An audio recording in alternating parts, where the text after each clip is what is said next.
Terima kasih Anda masih bersama kami di Selamat Pagi Indonesia. Demi memutus rantai penyebaran COVID-19, pemerintah di sejumlah negara memberlakukan social distancing atau stay at home atau di rumah saja. Nah, di sisi lain, kebijakan ini ternyata justru berdampak pada peningkatan kasus kekerasan dalam rumah tangga di sejumlah negara.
Ya, kita akan bahas tentang KDRT ini ya. Kita harus tahu apa itu KDRT. KDRT adalah tindakan kekerasan yang dilakukan seseorang ya terhadap anggota keluarga lainnya. Ya, bisa suami kepada istri, istri pada suami, bahkan orang tua ya kepada anak-anaknya. Dan kita tahu ketika pandemi corona terjadi di Indonesia bahkan di negara-negara lain ya, memang terjadi peningkatan KDRT di dalam rumah tangga ya. Ini yang luar biasa sekali ya, dan saya kira ini hal yang menyedihkan. Saya kira juga melanda rumah tangga Kristen. Sebenarnya apa sih pemicunya? Pemicunya adalah kita tahu bagaimana dampak dari pandemi corona ini. Dampaknya adalah ketika perusahaan mengalami situasi yang tak menentu sehingga terjadilah PHK dan perekonomian pun mengalami kekacauan dan berdampak pada rumah tangga ya. Ada suami yang mungkin di PHK atau istri yang di PHK, dan juga terjadi penurunan pemasukan keuangan, dan inilah yang membuat stres yang dialami oleh sebuah rumah tangga ya, sehingga ada stres, tentunya ada kebosanan ya. Selama kurang lebih 3 bulan ya PSBB dilakukan, kita bertemu dengan orang yang sama gitu ya. Ini yang meningkatkan stres ya, tidak hanya stres antar suami istri, bahkan juga dialami oleh anak-anak gitu ya. Jadi banyak pemicunya. Pemicunya adalah stres yang meningkat, ya juga rasa kebosanan, kejenuhan yang meningkat. Inilah menjadi pemicu-pemicu kenapa peningkatan KDRT terjadi dalam sebuah keluarga.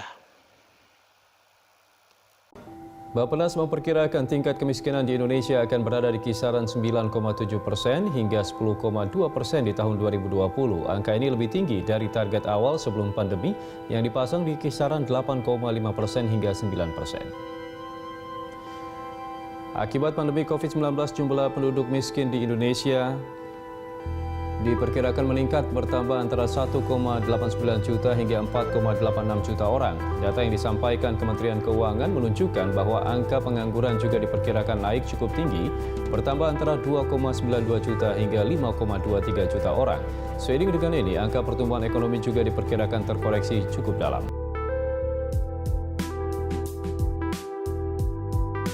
Memahami topik hari ini, kita harus tahu dulu apa itu KDRT ya. KDRT sendiri adalah tindakan kekerasan yang dilakukan seseorang terhadap anggota keluarga lainnya.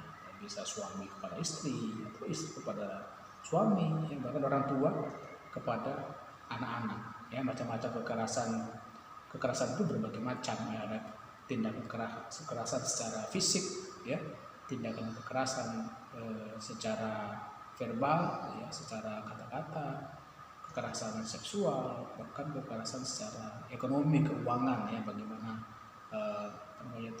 pasangan yang menghambat pasangan yang lainnya untuk menghasilkan keuangan atau bekerja seperti itu. Dan kita harus tahu, ya, semenjak pandemi virus corona melanda Indonesia atau negara lainnya, ya, saya kira ada dua dampak yang terjadi. Pertama adalah dampak kesehatan, ya. Yang kedua adalah dampak psikis, ya.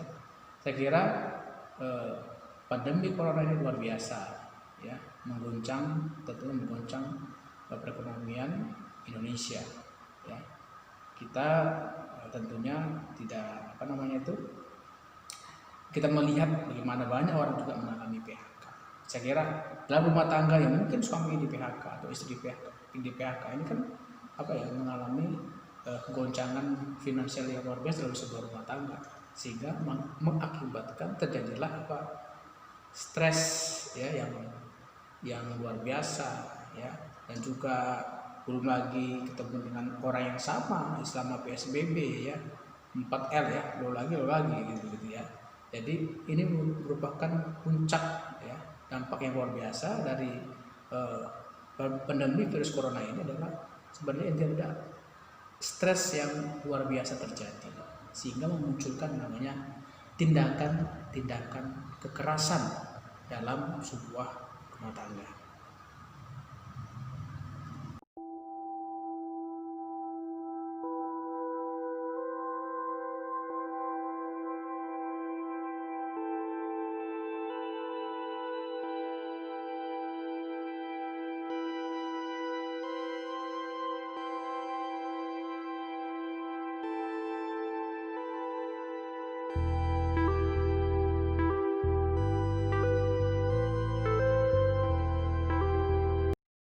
Ya, kita harus memahami bahwa kekristenan menolak yang namanya KDRT, ya, tindakan kekerasan, ya. Dari berbagai macam tindakan kekerasan itu, saya kira itu, ya, tidak berkenan di hadapan Tuhan, karena dosa di hadapan Tuhan, ya. Dan bagaimana rumah tangga, sebuah pernikahan, ya, untuk menghadapi isu KDRT ini. Kita harus kembali pada Alkitab, ya, dalam Efesus pasal yang kelima ayat 21 sampai 24 kita boleh baca di situ, ya. Hai istri, ya, patuhilah atau tunduklah kepada suamimu. Sebaliknya, ya, hai suami, kasihilah istrimu seperti engkau mengasihi Tuhan, ya. Saya kira jika suami melakukan kebenaran ini, ya, tidak terjadi tindakan kekerasan. Sebaliknya ketika istri tahu porsinya sebagai seorang istri dalam sebuah rumah tangga, ya, nggak banyak tuntutan, apalagi tengah-tengah pandemi yang luar biasa ini, tentunya tidak terjadi tindakan kekerasan. Ya, bagaimana juga orang tua yang mengasihi anak-anak, ya, dengan situasi yang seperti yang luar biasa ini, ya, anak-anak yang biasanya dunianya bermain, ya, biasanya bermain, tapi ketika mereka main kejenuhan, kebosanan di rumah, di dalam rumah, begitu, ya. Tentunya ini orang tua perlu sikap berhikmat, ya, bagaimana menangani, tetap mengasihi pasangan, tetap mengasihi anak-anak, ya.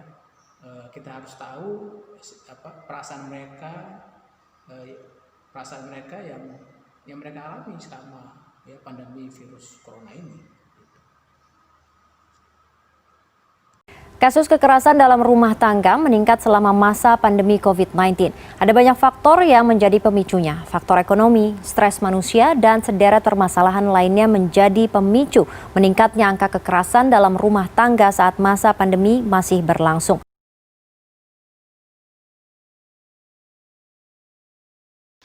Ya, untuk menjawab isu KDRT seperti ini, ya, kita harus pahami bahwa ada dua hukum, ya, yang kita ketahui, ya. Pertama adalah hukum dunia, ya, yang kedua adalah hukum agama, ya, hukum rohani. Hukum dunia seperti apa, ya? KDRT kalau sudah ya betul-betul mengalami ya atau mengancam nyawa seseorang gitu ya, saya kira ya kita harus lapor kepada ya pihak kepolisian ya supaya kita bisa terlindungi secara hukum ya. Yang kedua adalah hukum agama ya. Bagaimana kalau KDRT melanda rumah tangga Kristen ya. Nah, kita harus mengambil jalan apa ya? Jalan pengampunan, jalan perdamaian ya. Ada langkah-langkah harus kita lakukan ya. Mungkin kalau dalam rumah tangga kita bisa mempertemukan keluarga besar suami, keluarga besar istri ya untuk apa? Membicarakan tentang apa ya? Tindakan kekerasan yang terjadi. Ya. Dan kita juga bisa memanggil pendeta atau gembala sidang atau hamba Tuhan ya sebagai apa? Mediator ya dalam hubungan keluarga itu, sehingga apa ya? Untuk memperbaiki hubungan yang telah rusak itu ya. Panggilan kita sebagai orang percaya ya antara hubungan suami dan istri ada panggilan pengampunan ya. Seperti Kristus telah mengampuni kita ya, demikian juga kita saling mengampuni satu dengan yang lainnya ya. Jadi yang pertama ya kita harus serukan namanya ya seruan pertobatan ya kepada orang yang telah melakukan tindakan kekerasan. Kalau orang yang tidak bertobat ya atau terus mengancam nyawa kita, ya kita harus serahkan kepada hukum dunia ya. Kita harus menyerahkan kepada pihak kepolisian karena sudah melanggar undang-undang ya yang berlaku di negara kita.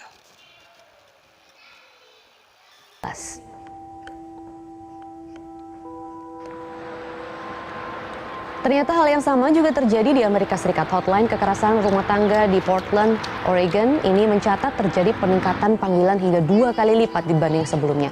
Pelaku KDRT menggunakan COVID-19 sebagai alasan untuk mengontrol dan juga mengisolasi pasangannya. Pelaku mengancam akan mengusir korban ke jalanan hingga mereka akan sakit.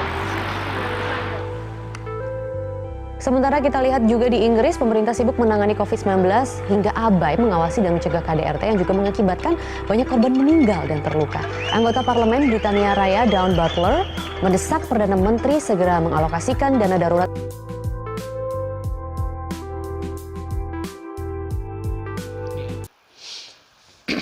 Pandemi corona yang kita alami ya hari-hari ini betul-betul menguji sebuah pernikahan ya, menguji sebuah pernikahan.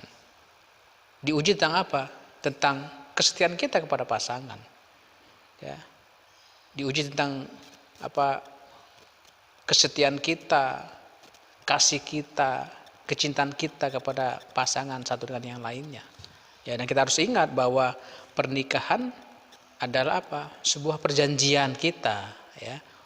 Waktu kita ucapkan dalam ya pesta pernikahan kita pada waktu itu ya kita mengucapkan perjanjian ya, janji pernikahan yang kita ucapkan di hadapan siapa? Di hadapan Tuhan dan di hadapan jemaat ya.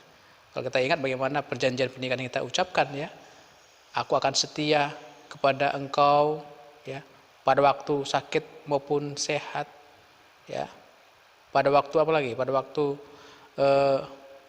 kaya atau miskin, saya kira pada waktu bekerja ataupun tidak bekerja ya. Jadi kita harus pahami bahwa pandemi corona ini ya sedang menguji yang namanya komitmen perjanjian pernikahan kita. Kita harus ingat bahwa kita telah mengucapkan janji pernikahan di hadapan Tuhan ya. Dan kita boleh belajar hari-hari ini bagaimana kita tetap setia ya terhadap satu dengan yang lainnya, mengasihi suami, mengasihi istri, mengasihi anak-anak ya, walaupun kita menghadapi krisis yang luar biasa ya. Kita harus ingat perjanjian pernikahan kita sampai apa? Sampai maut memisahkan kita ya. Kita akan dimampukan ya. Kalau kita berjalan sendiri-sendiri, berjalan dengan kekuatan manusia, dengan kekuatan kita tidak akan mampu. Tetapi mari kita berjalan ya bersama dengan Tuhan ya, karena Tuhan adalah kepala rumah tangga kita yang seutuhnya. Ya, kasih Tuhan yang melanda, ya, yang menjadi dasar rumah tangga kita, sehingga kita dapat melewati krisis yang berat ini tentunya bersama dengan Tuhan.